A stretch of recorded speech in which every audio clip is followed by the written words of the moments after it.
বিসমিল্লাহির রহমানির রহিম। প্রিয় বাংলাদেশ, উপস্থিত প্রিয় মুরব্বীবর্গ, মঞ্চে উপস্থিত জাতীয় নেতৃবৃন্দ, আমার সামনে উপস্থিত প্রিয় ভাই ও বোনেরা এবং মিডিয়ার মাধ্যমে সমগ্র বাংলাদেশ থেকে যারা দেখছেন এই অনুষ্ঠান, প্রিয় ভাই বোনেরা, প্রিয় মা বোনেরা, আসসালামু আলাইকুম। প্রিয় ভাই বোনেরা, আজ প্রথমেই আমি রাব্বুল আলামিনের দরবারে হাজারো লক্ষ কোটি শুকরিয়া জানাতে চাই।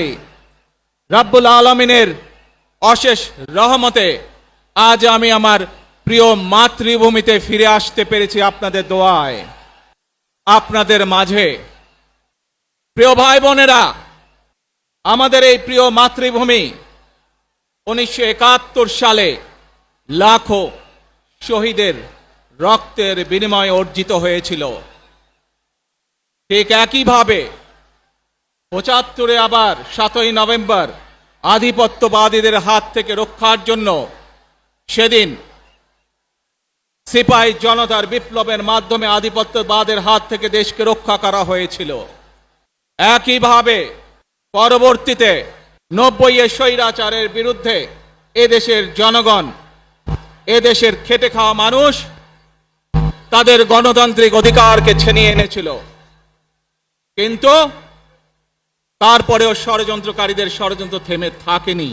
আমরা তারপর দেখেছি 2024 সালে, 71 সালে এই দেশের মানুষ যেমন স্বাধীনতা অর্জন করেছিল, 2024 সালে এদেশের ছাত্র জনতা সহ সর্বস্তরের মানুষ, কৃষক, শ্রমিক, গৃহবধূ, নারী, পুরুষ, মাদ্রাসার ছাত্র সহ দল মত নির্বিশেষে, শ্রেণী পেশা নির্বিশেষে সকল মানুষ সেদিন 2024 সালের 5ই আগস্ট এই দেশের স্বাধীনতা এবং সার্বভৌমত্বকে রক্ষা করেছিল। প্রিয় ভাই বোনেরা, আজ বাংলাদেশের মানুষ কথা বলার অধিকার ফিরে পেতে চায়, তারা তাদের গণতান্ত্রিক অধিকার ফিরে পেতে চায়। বাংলাদেশের মানুষ চায় তারা তাদের যোগ্যতা অনুযায়ী ন্যায্য অধিকার পাবে। প্রিয় ভাই বোনেরা, আজ আমাদের সময় এসেছে সকলে মিলে দেশ গড়ার। এই দেশে যেমন পাহাড়ের মানুষ আছে, এই দেশে একইভাবে সমতলের মানুষ আছে। এই দেশে মুসলমান, বৌদ্ধ, খ্রিস্টান, হিন্দু সহ বিভিন্ন ধর্মের মানুষ বসবাস করে। আমরা চাই সকলে মিলে এমন একটি বাংলাদেশ গড়ে তুলব আমরা, যেই বাংলাদেশের স্বপ্ন একজন মা দেখেন, অর্থাৎ একটি নিরাপদ বাংলাদেশ আমরা গড়ে তুলতে চাই।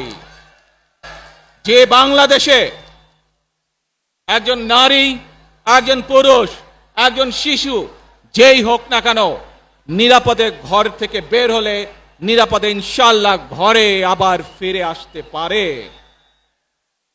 প্রিয় ভাই বোনেরা, এই দেশের জনসংখ্যার অর্ধেক নারী, 4 কোটিরও বেশি তরুণ প্রজন্মের সদস্য, 5 কোটির মতন শিশু, 40 লক্ষের মতন প্রতিবন্ধী মানুষ রয়েছেন, কয়েক কোটি কৃষক, শ্রমিক রয়েছেন।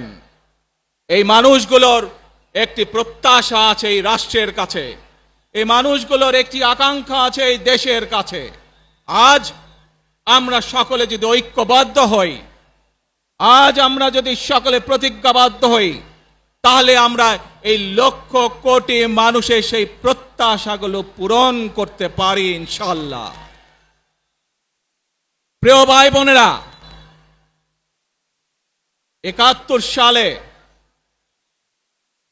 আমাদের শহীদরা নিজের জীবন উৎসর্গ করেছিলেন এই রকম একটি বাংলাদেশ গঠনের জন্য। বিগত 15 বছর স্বৈরাচারের বিরুদ্ধে শত শত হাজারো গুম খুনের শিকার হয়েছে শুধু রাজনৈতিক দলের সদস্য নয়, নিরীহ মানুষের প্রতিবাদ করতে গিয়ে অত্যাচার নির্যাতনের শিকার হয়েছে, জীবন দিয়েছে। 2024 সাল মাত্র সেদিনের ঘটনা। কিভাবে আমরা দেখেছি আমাদের তরুণ প্রজন্মের সদস্যরা কিভাবে নিজের জীবন উৎসর্গ করেছে দেশের এই স্বাধীনতা এবং সার্বভৌমত্বকে রক্ষা করার জন্য। প্রিয় ভাই বোনেরা, কয়েকদিন আগে এই বাংলাদেশের 24 আন্দোলনের এক সাহসী প্রজন্মের এক সাহসী সদস্য ওসমান হাদিকে হত্যা করা হয়েছে। ওসমান হাদি শহীদ হয়েছে। প্রিয় ভাই বোনেরা, ওসমান হাদি চেয়েছিল এই দেশের মানুষের জন্য গণতন্ত্র প্রতিষ্ঠিত হোক, এই দেশের মানুষের গণতান্ত্রিক অধিকার প্রতিষ্ঠিত হোক, এই দেশের মানুষ তাদের গণতান্ত্রিক এবং অর্থনৈতিক অধিকার ফিরে পাক। আজ 24 আন্দোলনে যারা শহীদ হয়েছেন, ওসমান হাদি সহ 71 যারা শহীদ হয়েছেন, বিগত স্বৈরাচারের সময় বিভিন্নভাবে খুন গুমের শিকার হয়েছেন, এই মানুষগুলোর রক্তের ঋণ যদি শোধ করতে হয়, আসুন আমরা আমাদের সেই প্রত্যাশিত বাংলাদেশ গড়ে তুলব, যেখানে আমরা সকলে মিলে কাজ করব, যেখানে আমরা সকলে মিলে আমাদের প্রত্যাশিত বাংলাদেশকে গড়ে তুলব। প্রিয় ভাই বোনেরা, বিভিন্ন আধিপত্যবাদ শক্তির গুপ্তচরেরা বিভিন্নভাবে ষড়যন্ত্রে এখন লিপ্ত রয়েছে। আমাদেরকে ধৈর্যশীল হতে হবে, আমাদেরকে ধৈর্য ধারণ করতে হবে। বিশেষ করে তরুণ প্রজন্মের যে সদস্যরা আছেন, আপনারাই আগামী দিন দেশকে নেতৃত্ব দিবেন, দেশকে গড়ে তুলবেন। এই দায়িত্ব তরুণ প্রজন্মের সদস্যদেরকে আজ গ্রহণ করতে হবে, যাতে করে এই দেশকে আমরা সুন্দরভাবে গড়ে তুলতে পারি। শক্ত ভিত্তির উপরে গণতান্ত্রিক ভিত্তি, শক্তিশালী অর্থনৈতিক ভিত্তির উপরে যাতে এই দেশকে আমরা গড়ে তুলতে পারি। প্রিয় ভাই বোনেরা, আমার সাথে আজকে মঞ্চে এখানে বহু জাতীয় নেতৃবৃন্দ বসে আছেন। আসুন আজকে আমরা দুহাত তুলে আল্লাহর দরবারে দোয়া করে আল্লাহর রহমত আমরা চাই। যে সকল জাতীয় নেতৃবৃন্দ এই মঞ্চে আছেন, মঞ্চের বাইরে যে সকল জাতীয় আরো নেতৃবৃন্দ আছেন, আমরা সকলে মিলে এই দেশকে নেতৃত্ব দিয়ে আমাদের বাংলাদেশের জনগণের প্রত্যাশিত সেই বাংলাদেশকে আমরা গড়ে তুলতে চাই। আমাদেরকে যে কোনো মূল্যে আমাদেরকে এই দেশের শান্তি শৃঙ্খলা রক্ষা করতে হবে।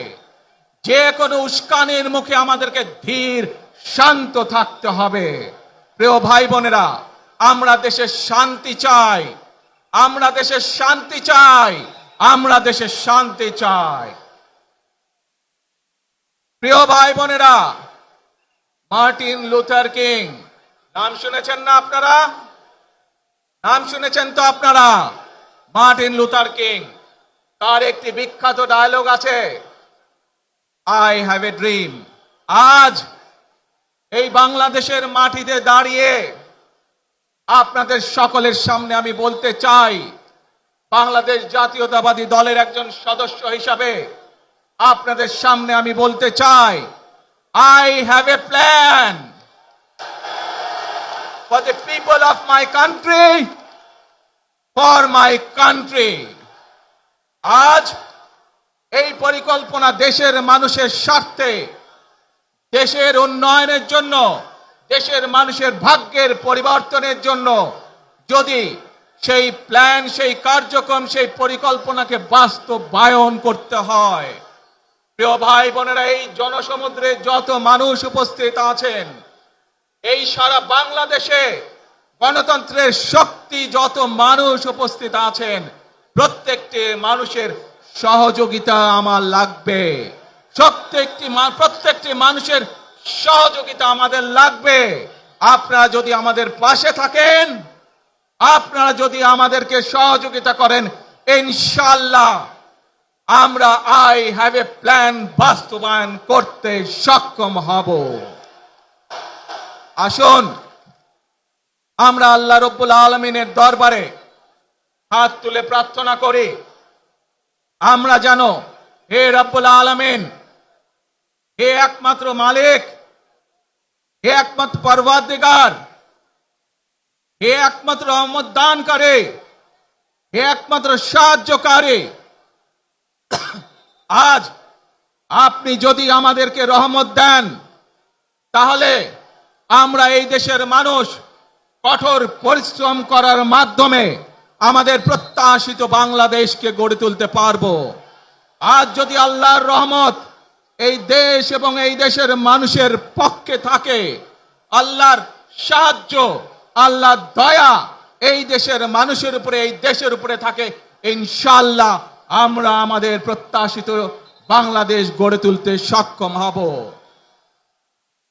প্রিয় ভাই বোনেরা, আজ আসুন আমরা সকলে মিলে প্রতিজ্ঞা করি, আমরা সকলে মিলে প্রতিজ্ঞা করি যে ইনশাআল্লাহ আগামী দিনে দেশ পরিচালনার দায়িত্বে যারা আসবে, আমরা সকলে নবী করিম সাল্লাল্লাহু আলাইহি সাল্লামের যে ন্যায়পরায়ণতা, সেই ন্যায়পরায়ণতার আলোকে আমরা দেশ পরিচালনার সর্বোচ্চ চেষ্টা করব।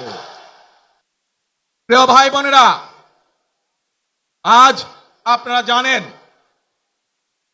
এখান থেকে আমি আমার মা দেশনেত্রী খালেদা জিয়ার কাছে যাব।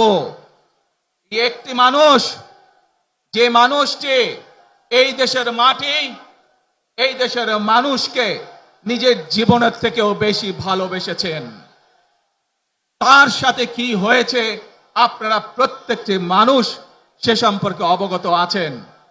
সন্তান হিসাবে আপনাদের কাছে আমি চাইবো, আজ আল্লাহর দরবারে আপনারা দোয়া করবেন যাতে আল্লাহ ওনাকে তৌফিক দেন, উনি যাতে সুস্থ হতে পারেন।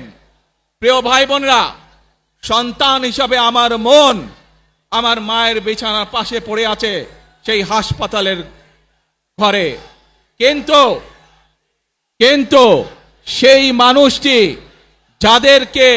যাদের জন্য জীবনকে উৎসর্গ করেছে, অর্থাৎ আপনারা এই মানুষগুলোকে, যাদের জন্য দেশনেত্রী খালেদা জিয়া জীবন উৎসর্গ করেছেন, নিজের জীবন, সেই মানুষগুলোকে আমি কোনোভাবেই ফেলে যেতে পারি না। এবং সেজন্যই আজ হাসপাতালে যাবার আগে আপনাদের প্রতি সহ টেলিভিশনগুলোর মাধ্যমে যারা সমগ্র বাংলাদেশে আমাকে দেখছেন, আপনাদের সকলের কাছে কৃতজ্ঞতা প্রকাশ করার জন্য আজ আমি এখানে দাঁড়িয়েছি আপনাদের সামনে। প্রিয় ভাই বোনেরা, আসুন আমাদেরকে আজকে নিশ্চিত করতে হবে, আমরা যে ধর্মের মানুষ হই, আমরা যে শ্রেণীর মানুষ হই, আমরা যে দলেরই রাজনৈতিক দলের সদস্য হই অথবা একজন নির্দলীয় ব্যক্তি হই, আমাদেরকে নিশ্চিত করতে হবে যে কোনো মূল্যে আমরা আমাদের এই দেশের শান্তি শৃঙ্খলাকে ধরে রাখতে হবে। যে কোনো মূল্যে যে কোনো বিশৃঙ্খলাকে পরিত্যাগ করতে হবে। যে কোনো মূল্যে আমাদেরকে নিশ্চিত করতে হবে যাতে মানুষ নিরাপদ থাকতে পারে। শিশু হোক, নারী হোক, পুরুষ হোক, যে কোনো বয়স, যে কোনো শ্রেণী, যে কোনো পেশা, যে কোনো ধর্মের মানুষ যেন নিরাপদ থাকে, এই হোক আমাদের চাওয়া আজকে। প্রিয় ভাই বোনেরা, আসুন প্রিয় ভাই বোনেরা, সবাই মিলে আজ আমরা প্রতিজ্ঞাবদ্ধ হই, সবাই মিলে করব কাজ। জোরে আরো, সবাই মিলে করব কাজ, ধর্মমদের বাংলাদেশ। ইনশাআল্লাহ আপনাদের সকলের কাছে দোয়া আছে, আবারও সকলকে যে কোনো মূল্যে দেশে শান্তি শৃঙ্খলা রক্ষার আহ্বান জানিয়ে যে কোনো বিশৃঙ্খলাকে পরিহার করে ধৈর্যের সাথে মোকাবেলা করার আহ্বান জানিয়ে আমার বক্তব্য শেষ করছি। আবারও আপনাদের কাছে কৃতজ্ঞতা প্রকাশ করছি আজকে আমাকে এইভাবে বরণ করে নেওয়ার জন্য। আল্লাহ হাফেজ। বাংলাদেশ জিন্দাবাদ। বাংলাদেশ জাতীয়তাবাদী দল জিন্দাবাদ। আসসালামু আলাইকুম।